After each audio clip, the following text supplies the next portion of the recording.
Oh. Oh, Hey. okay. Hey guys, we're back. Another week with us. Happy New Year. I just yeah. realized it was the first Sunday of the new year. So I got confused at church. Said we've been here for every Sunday in 2024. Even though it's the first Sunday of January, it's our second week for our Justice Crime Yes. reviews. Yeah. So, What's so on yeah. the menu? Our first one is actually a series. It's a mini series. So we watched this one in light of Gypsy Rose getting released from prison after murdering her mother. Which did we find out about first? Did you find out about her release or the movie? I saw a news report of her release, read up on it, and then it talked about all these movies and this mini series that's available. And there's a docu-series that's coming out pretty soon now that she's really just done. They're going to bank on it. Yeah, they're making a ton of money off of murder. They've already banked off the act. Way to go, justice system. But I guess there's other movies where they do that. Anyway, so it's the act from 2019 about Gypsy Rose's story. And it actually won Patricia Arquette a Emmy, right? Or Golden Globe or whatever award it is for good acting is what she won for acting in this movie, which most annoying character. Honestly, she did an amazing job. They both did. Yeah. They both did. In the parts that they had to play, they did really, really well. So this one was basically about this girl who ever since she was small, I think she was probably almost a baby. No, she was like toddler? 4 or something, and that it showed she fell off that trampoline. And ever since then, her mother... that was the point. Yes. Okay. Then her mother kind of went overboard with her medical care, and she did everything she could to basically keep Gypsy completely dependent on her. So she lied about her medical records. She... and also, even from then... drugged her. Gypsy's grandma was doing the same. She never approved of how her daughter was taking care of Gypsy. Just always putting her down. Yeah, saying she was a horrible person, horrible mother, all of this kind of stuff. And then even to her, I mean, it kind of hints that Gypsy Rose's mother killed her in a way, drugged her. So it kind of hinted at that. It didn't come right out and say that, but she all of a sudden was sick when the mother kind of helped with her care. So this mother, Gypsy Rose's mother, was undiagnosed, but they guessed she was sick, that she had this, I forget, what was it? Hodgkin's? Munchausen by proxy. Yeah. So that's what they assumed because she was just obsessive over her daughter's care, even though there wasn't really anything wrong with Gypsy. I think that's the Munchausen part. You think something's wrong when something's not really wrong. I think that's how that works. Then anyway, all these doctors treated this child and gave them a whole cabinet full, a whole closet full of drugs. And the mother would just pick and choose what she wanted to give her, what day that would serve her purpose. Several of them were labeled Sleepy Baby. They get no thanks. Not only did the mother take that at night, she gave it to Gypsy when she didn't want Gypsy to respond to something. Oh, here you go. There was an instance in there where CPS, Child Protection Services, came over. Yeah. And so she didn't want her daughter really talking much. So she said, here, take these. A bunch of sleeping baby pills. And she didn't even tell her what it was. She said, I forgot to give you your medicine here. And she poured it under her tongue so that Gypsy couldn't not take it. It was going to be dissolved. That way she was really drowsy when she was questioned by the investigator. I mean, this mother shaved the girl's head to make her look like a cancer patient. She gave her so many drugs that her teeth started falling out, and she had to get them all removed because they were, and she told her daughter she was allergic to sugar and she couldn't have any sugar. When she really wasn't. She wasn't. She overloaded on sugar. She had a feeding tube in her and she could eat just fine. She had no problem swallowing and eating. I mean, that's pretty serious. So there was another scene. It was kind of gross because she said, let's have pizza tonight. And later on you see the mother blending it. and then in through the feeding tube. Yeah, she pumped the pizza into the feeding Not the tube. same. Not Liquid. the same. Ugh, It's gross. gross. Anyway, so it was a very interesting story. Sad in story. the end, Gypsy kind of went off the deep end, I would say. She started sneaking online. Her mom, of course, would take sleeping pills at night. The sleepy baby started getting up and using a laptop and snooping around the internet, finding how to be pretty, all this kind of stuff. Yeah, Gypsy Rose. Hey, Milko. Yeah, the talk of the town, Gypsy Rose. So she started doing this online dating stuff found this guy who was crazier than her, if that was even possible. He was a cuckoo head. He was insane. And she started having, online relationship with him to the extent that they planned to meet up together. And so they had been, online dating for 2 years. 2 years. Never met up. Yeah. Until this day. So they set it up to meet up at a movie theater, and so they meet up intimately, whatnot, at the movie theater on the floor. Every instance the mother saw him, she rejected him because she said, "Who is this guy?" Because he was, they kept this secret this whole time. And so Gypsy realized her mother was never going to come around and let her date this guy. And she was convinced that she couldn't live without him. So they planned the murder of her mother. Gypsy herself didn't commit the murder, but she gave the boyfriend the weapon. She gave him the access to the home. She told him that they would live happily ever after, and he was kind of not all there, so he believed her and went along with her and did what she wanted because he believed she would be there for him forever. I guess the other part we didn't mention is that he claimed to have this other personality called Victor, at least in the movie. So bipolar, clearly he had issues. And so he said, don't tell Victor to do it because he'll actually do it.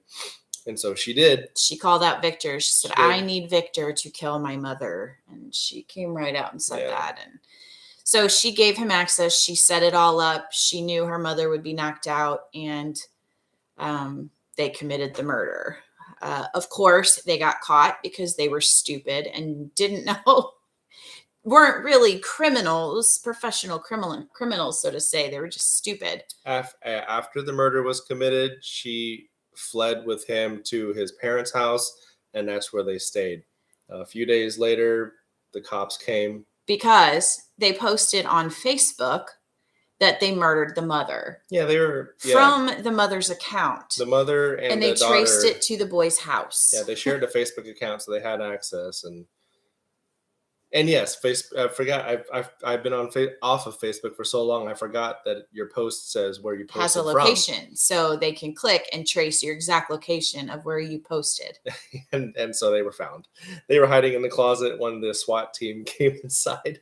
So then they go to trial. The boy admits to the murder and says, "I did it for her. I did it for her." Clearly unaware of what's going on. And so he gets sentenced to, or at least unaware that he did a bad thing. Well, he justified the bad thing by saying he knew he did wrong. He did it for her, but he justified it by saying he did it for her because he loves her. Yeah. Okay, I guess we'll let you go. But I mean, she kind of ditched him in the whole trial process. She wanted to be tried separate. She didn't want to be tried with him because she knew she'd be convicted for sure. Yeah. If she was. So she kind of left him high and dry. He got sentenced life without parole. Well, I think it was a release date of 2403 or something like that. It was 4 consecutive life sentences. 4 consecutive life sentences. It was the year 2400 something. It was 2403. It was crazy. So there's he'll be in jail forever. She was sentenced with 10 years in prison for 2nd-degree murder. So, which is conspiring to murder, because she didn't actually do the crime, even though she... And set it all up. She was listening to an interview with the actual person, and says that, well, I didn't actually do it. So she's to this day she's still trying justifying to that she justify. didn't do the murder. Yeah. So She just she manipulated has the the other right guy. to this and that and this and that now. This is I crazy. mean, crazy. Crazy. I'm sorry, but you pretty much murdered your mother on your own. You bought the weapon. You supplied the perpetrator the weapon, and you gave them access and told him exactly where to go to find your mother and kill her. At least now we know what to do to become famous. Right. Kill somebody. Yeah. These people are nuts.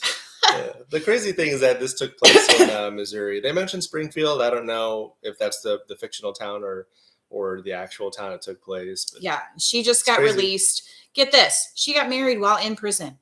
Okay. I guess he's crazy too. And he looks like her mother. Look it up. He looks like her mother did. It's crazy. She literally knew and oh yeah, she absolutely contributed. She came up with the whole plan. Her boyfriend was several screws loose. He couldn't have done it himself. She came up with everything and yeah, told him what to do. Stabbed herself. Yeah. Yeah, it's insane. So now she's famous. She has over 1 million Instagram followers, and they just recorded a new docu-series of her time in prison. And apparently she's trying to get a contract with Kim Kardashian to do prison reform. Kim Kardashian prison reform. Okay. Yeah. They need to make it worse. So there you have it, Gypsy Rose. So what would you crazy story. So what would you rate it overall? The acting was awesome. I mean, the parts that the actors had to play, they did a phenomenal job. It was really well done.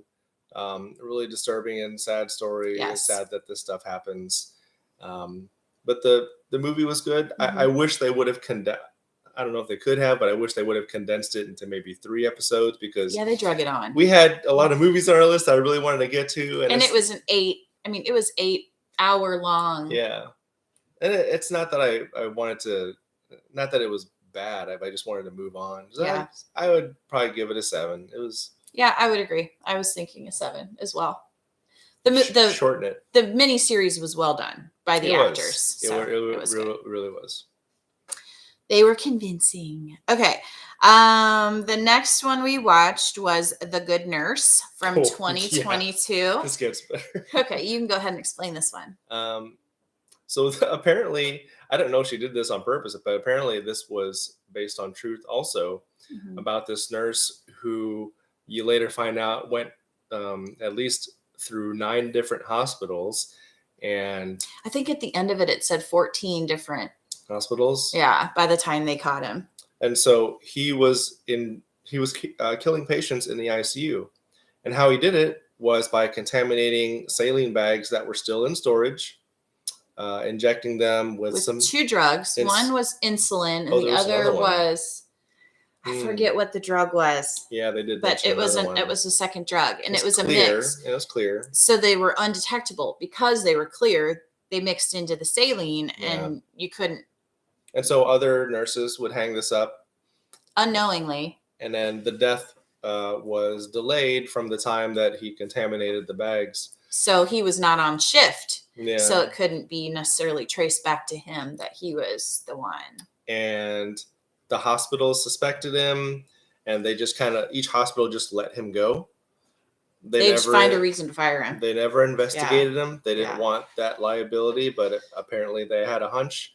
But he was just allowed to continue. And in the movie, the guy even said that he was asked by his closest friend, which is, I forget who it was played by, but she asked him, "Why'd you do it?"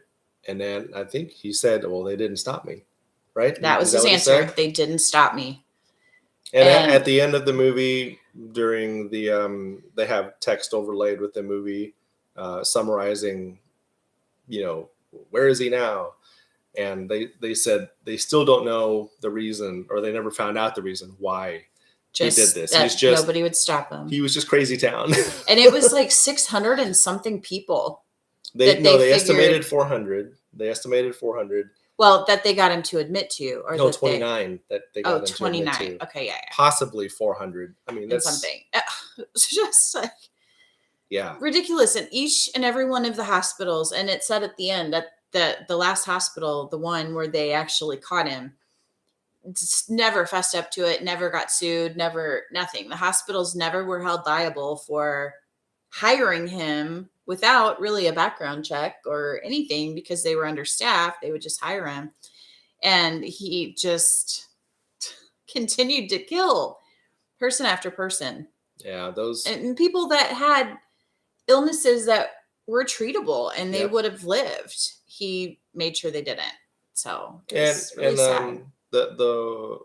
the friend, the lead actress that was his friend, would help out the investigators looking into this and says, "Oh, there's an insulin spike over here." So she read the charts and she understood what was going on. She found a leak in the saline She bag. found the leaky bags. She knocked over the shelf of saline bags on accident, and it started sprouting water out of the top of it. So then she knew that it had been tampered with and injected into. So and so they were good friends. He was coming over to his house, to her house, and helping her with her kids. Yeah, that's the kind of trust that there was in the beginning. And then once she found out what was going on, also confirmed by her friend from the other hospital where he came from, yeah, then she was terrified. And he was with her kids the day she found out. He was at her house already before she got home. And he had let himself in, relieved the babysitter, and took over care of her kids. So she had to lie to him and figure out a way to, hey, I need to spend the time alone with my girls. She figured out I'll a way catch up with you. You know, we'll go out again in a couple weeks or whatever. And she tried to let him go without incident so that he wouldn't. And they tried to stage a setup where she would get him to admit to stuff, and it didn't work. He realized what was happening and started to run. And then that's when they took him in. And in prison, he did admit to her. He gave her several names right then and there in the interrogation room of he knew their people names. that he killed. So crazy movie. And the people that were cast to play these characters did a good job. They did a really good job. A disturbingly good job. Kind of like Heath Ledger with Joker. And you know, the guy that committed the murders, I said to him in the very beginning, man, he looks like a serial killer. And sure enough, he was. Those casters know what to do. He had that look to him. He just had that, that creep factor, you know? So it was good. It was a good movie. I would give that one a 7 also. Yeah, likewise. I give it a 7. That was just a disturbing story. All right. The next one we watched was The Pale Blue Eye from 2022. This had Christian Bale as the main character in it. Good actor. It was. It had a really slow start. So we kind of thought, man, are we going to get through this movie? I don't know. It's pretty stinking boring. Well, what's funny is that I said, I think we started this movie. And she says, no, I don't think so. And then later on says, well, I think if we did start it, I know why we stopped it. No, it's just really, really slow. It was but slow. It did pick up and it got interesting. And I started to get into it probably halfway through. It ramped up quickly. It did. And then it had a big twist in it. So you want to kind of explain? I can't remember. Or you want me to? Yeah, go ahead. So this town had, well, I guess it was kind of a military facility. So they had cadets that were there being trained and stuff for the military. And they were having these mysterious deaths. So they called in this investigator, and he comes in and he starts investigating the cadets. This was a good twist. Yeah. And so while he's there, you see him collecting evidence, you see him questioning soldiers, you see him doing all this stuff. But while he's there, cadets are still dying. It goes through 3 or 4 cadets, and each one of them died by hanging. And they were mutilated in some way. They had their hearts cut out. So same pattern all the time. Yeah, they were all hung and they all had their hearts removed.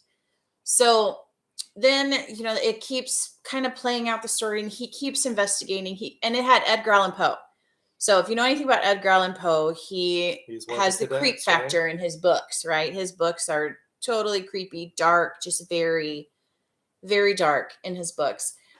He was one of the cadets. So he kind of ended up helping Christian Bale, who was the main inspector. He started kind of shadowing him and watching him. And he really kind of looked up to him and said, if I was going to do a job, this is the kind of job I would want to do. I mean, he really started getting into it. So he was kind of shadowing him. They were kind of working together, but he kind of had hots for this girl, right? Yep. So this one girl that was a sister to one of his fellow cadets. He kind Excellent of choice. Yeah, he kind of got the eyes for. And that specific cadet, the brother of the girl, was kind of one that everybody hated. He was just kind of a jerk.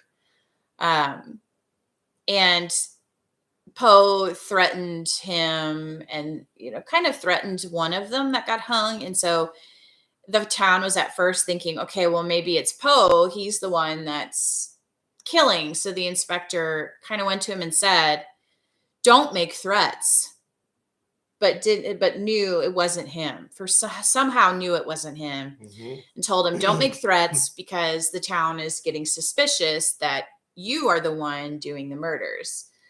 Come to find out, well, okay. So Poe before pieces we it go to the together. end. So Okay. first, before he comes to piecing it together, they all go to they have this dinner. The girl, the snobby brother, their mom and dad, Poe, and the investigator. You see them all sitting at dinner. They're having this conversation. Things get brought up in conversation about the murders. The mother gets angry, slams a plate down, and leaves. Oh yeah. Right. So then, they were kind of trying to cover that up, why she got so upset and why she stormed out. And so the men kind of break off, like back in that time, they would do that. They would break off and go into a smoking room or whatever. And the women would stay behind and clean up or do like whatever. a Titanic. Yeah. So they kind of did that sort of thing. And then the women had set up this sitting room and got everything ready. And the girl was playing piano and they all come in. Well, then somehow Poe, they ended up, I forget how they ended up capturing Poe and tying him to this table. Oh, that's right. Yeah. And drugged him or something. They must have drugged him in his drink, is I think what happened. And so they drug him off to this barn and they had him tied to this table and they were going to cut out his heart. It's time for a ritual. Yeah. So they started saying these satanic whatever. They were chanting something. Chanting stuff. The daughter, the son, and the mother all were chanting this crap. So this is where I got into it because there's some cultish thing going on here.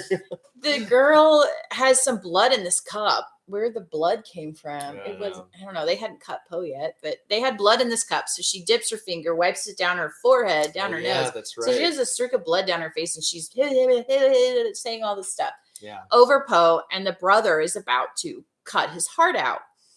And I forget who said it, but one of them said, "This isn't how we had to do the others. The others were already dead. How are we going to get the heart out when he's alive?" Well, he's the one. We were told he's the one. So it was just really weird. The one for whatever. For what? I don't know. Ritual. They never did really open say. The gates of hell or something. Yeah, something. But they never really did say why. So the investigator comes in and catches him, interrupts it, gets Poe off of there. And then, of course, they're going to. Yeah, so then they get convicted. So those three then get convicted for the murders of the ones hung. So they were going to be burned at the stake because of witchcraft. And they were considered witches then. And at that time, witchcraft was not allowed and it was punishable by burning. Because that's how the bodies were found. They said, "Oh, you guys are the one doing this? Then that's it. Yep. That's them." So that was kind of trial by fire. And they were convicted right then. So then they were put to death. They were burned at the stake. The three of them. I missed that part. Well, then Poe. So then it looks like the investigator goes home and everything is going back to normal because he completed his job. But Poe knew different. He went to the investigator's home and he said, "I figured it out. He pieced it all together. You were the one that murdered those three." And they pieced together the story of his daughter had been raped by those 3 boys as she was passing through their area.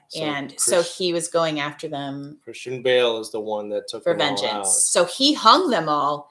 And then the Satan ritual people came in after they were already dead and stole their hearts. And sadly, his daughter had killed herself, jumped off of a cliff. Because she couldn't handle what had been done to her. Yeah. Even though he tried to help her and tried to get her help, she Sad.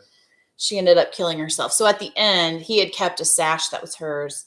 And at the end of the movie, it shows him releasing that sash off of the edge where she had jumped to her death. Closure for him, I suppose. Because he got away with the murder of those 3 boys in the vengeance because Poe promised he wouldn't say anything. So that was the twist. Yeah, Poe and the investigator, they had a special friendship in that way. Like she said earlier, Poe kind of looked up to him. So there again, somebody getting away with murder. Yep. Gotta love it. So our Justice System movies aren't going so great this week. So it kind of the crime has won. there were more murders in that one compared to I'm comparing it to The Illusionist that we've talked about before.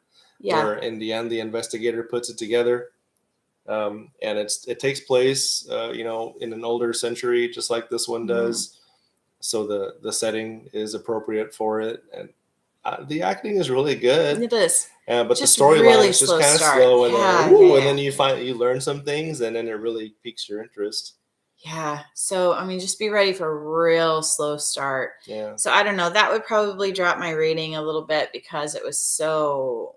I mean, you had to really be like, okay, is this really going to pick up? Yeah. And then when I was about ready to give up on it, it did pick up. So if you watch this one, don't give up. It does pick up and get better. The acting is good. It is good. And it takes place in the wintertime, and it's just quiet and cold and a dreary feel throughout the whole movie. Yeah. So I would probably give this one a 6. Yeah, I was going to give it the same also. All right. So there you have it. That was The Pale Blue Eye from 2022. The next one we started and realized it was 3.5 hours, and we haven't finished it yet. Called The Irishman from 2019. I think it's longer than Titanic. Let me find out. Yeah, so we're undecided if we're going to keep going with it or not. It kind of had a slow start to the 30 minutes we did watch. So maybe it'll be like The Pale Blue Eye and it'll pick up. Hopefully, I don't know if we decide to sit it out.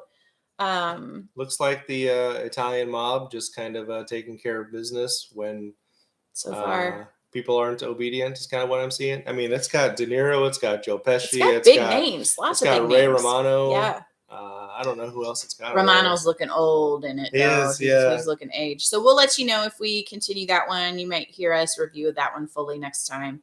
Let us know if you've seen it, if it's worth us keeping on with it.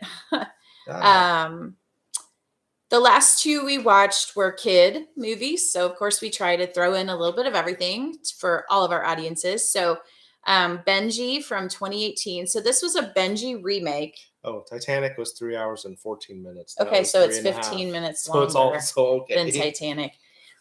All right, so this Benji, I thought it was a really cute remake of Benji. Yeah, not bad. Yeah, so it's, of course, Benji, and he's homeless dog. He kind of travels place to place, hitches rides on trucks, and kind of does his own thing and lives his happy dog life kind of out in the wild. But you can tell there's that air of sadness about him, that he really wants a family. He really wants love. Kind of reminded me of Lucky from Dr. Dolittle with Eddie Murphy. Yeah. He makes eye contact with this boy who's also kind of lonely because his mom works full time as a paramedic, and it's just him and his sister. The dad had died and they're young. They were like, 10, 11 maybe. Yeah. The girl might even be younger than that. Yeah. And they were kind of left home alone a lot because the mom worked full time. She would come home and, make dinner for them and stuff. But they were pretty much on their own all day long. And so the boy and the dog make eye contact. The dog ends up following them home. Goes up 3 stories to their to their window, and they let him in. Surprised he got up that way, and they kind of hide him for a couple days. The mom doesn't even notice that he's there. And then one day the dog makes a barking sound, and the mom realizes that he's there and says, "No, I can't take care of a dog. I can barely take care of you guys, and it's not happening." So you see the boy and the dog sad out in the rain, and the boy tells the dog he has to leave. Then the very next day, I think it was, the kids go to this pawn shop where their mother had sold their dad's watch. Every day they go to this pawn shop and they've been trying to save up their money to buy the watch, but they never had enough. And the watch or the pawn shop owner would tell them, "You don't have enough to buy this." And so then they would visit with him for a while and leave. Well, this particular day, they walk in and the man says, "I sold the watch. Leave. I sold the watch. Just go home." Well, you find out that there's burglars in the shop, and he was trying to save the kids by getting the kids to leave. Leave early. The movie with the slow start sounds interesting. I'll have to check it out. Yes, it was interesting. Give it a chance and just get through that slow start, and then it really does pick up, and it's a really good kind of a mystery story. Thanks for joining us this week. Yeah, thanks for tuning in, and go back and catch our last couple in the replay. So anyway, the burglars end up grabbing the kids and taking them to this vacant building or something that they live in, like this old rackety shack their thing. Hideout. Yeah. So now not only are they burglars, they're kidnappers. The one guy was reluctant to take them. Yep. So they're being hid out at this place. The dog sniffs them out and finds them and tries to go back and tell the pawn shop owner. The pawn shop owner wants to believe the dog. The police don't. It's a big fight between, who's right. They realize that the dog knows what he's doing. The dog brings back another stray dog to sniff it out, and they find the kids, right? So the kids end up getting rescued, and in the end, they adopt Benji. So Benji and the family have their happily ever after. They get their dog, and it's cute. It's a really cute, good action in it. Good, clean story that the kids can watch. I think my girls really enjoyed watching it. They liked it. And Laura at one point actually cried. Oh, she actually did. Yeah. She did cry. She's like, "Mom, it's so sad. They have to kick the dog out. Why do they have to kick him out? He loves them so much." And she's just crying in my lap. Like, "Mommy, this is so sad. Why? And I said, "Don't worry. I know the Benji story. It gets better. Just keep watching." So she did keep watching, and she was happy at the end. She was glad that it turned around and they get to keep Benji. She had her stuffy with her. She did, but she was so super sad. It got her emotions. So if you want a really good heart-tugging beginning, that was this. And it got her. It got her little 6-year-old heart for sure. All right. And the last one today is the Aristocats from 1970. So we went way back to 1970 with the Aristocats. You said this was one of your favorites, so I'll let you talk about this one. I did? I thought you did. You said that was one of your childhood movies that you liked watching.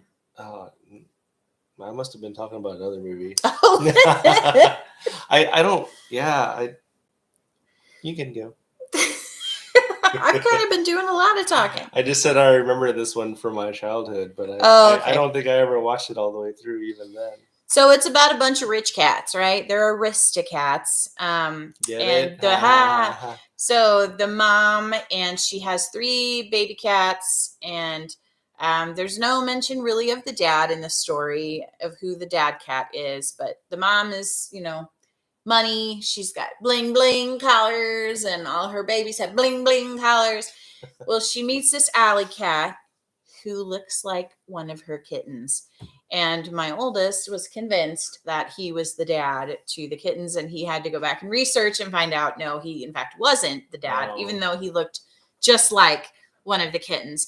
But he ended up befriending this rich family of cats and kind of becoming a part of their pack, so to say. So the whole story kind of comes around about she's Richie. He's trying to help her get back home. They got separated, lost from home somehow. And so he helps them get home. And the whole story is about their adventure and trying to get back home with the help of this street smart alley cat. Right. So the baby cats, of course, fall in love with him because he's so adventurous and he's so big and he's so manly. Yeah, he and almost looks like a wildcat. Yeah. So it's a cute story. I love the disclaimer in the beginning of the Disney movie.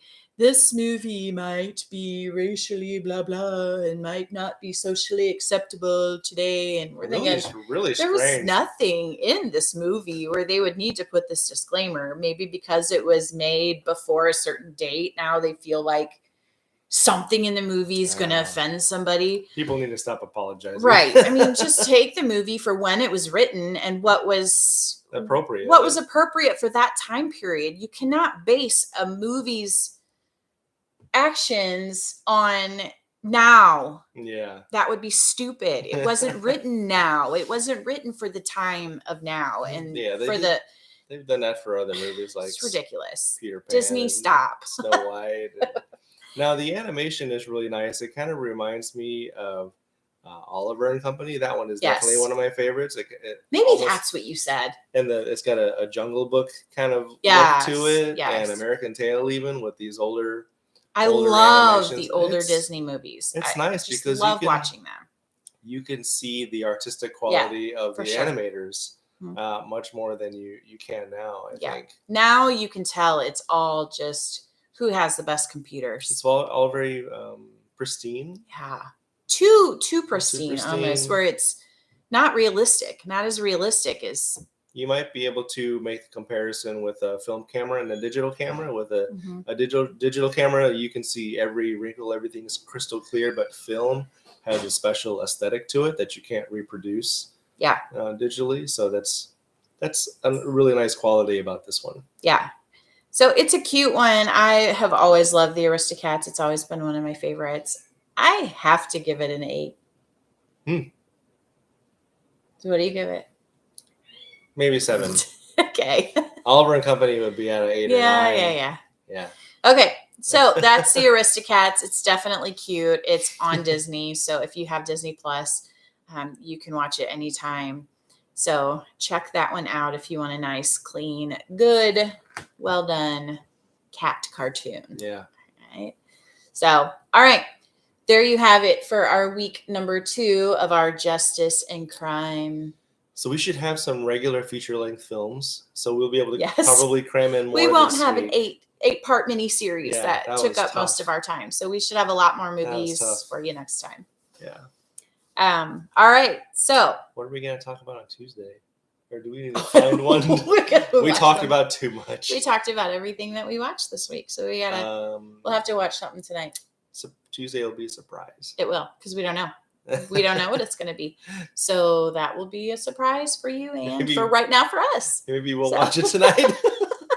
Or we will pick on one we've seen and just didn't review yet or something. Okay. But anyway, so Tuesday will be a surprise. So tune in Tuesday and find out what we watched tonight, because that's probably what's going to happen. So. All right, guys. Thanks for tuning in. Next time. We hope you like the new changes. Yeah, leave some comments. Let us know what you think. If you watch the movies that we watched this week or the miniseries, let us know what you thought of it. If you agree with us, if you disagree, all that good stuff. So thanks for tuning in. See ya. Bye. End screen.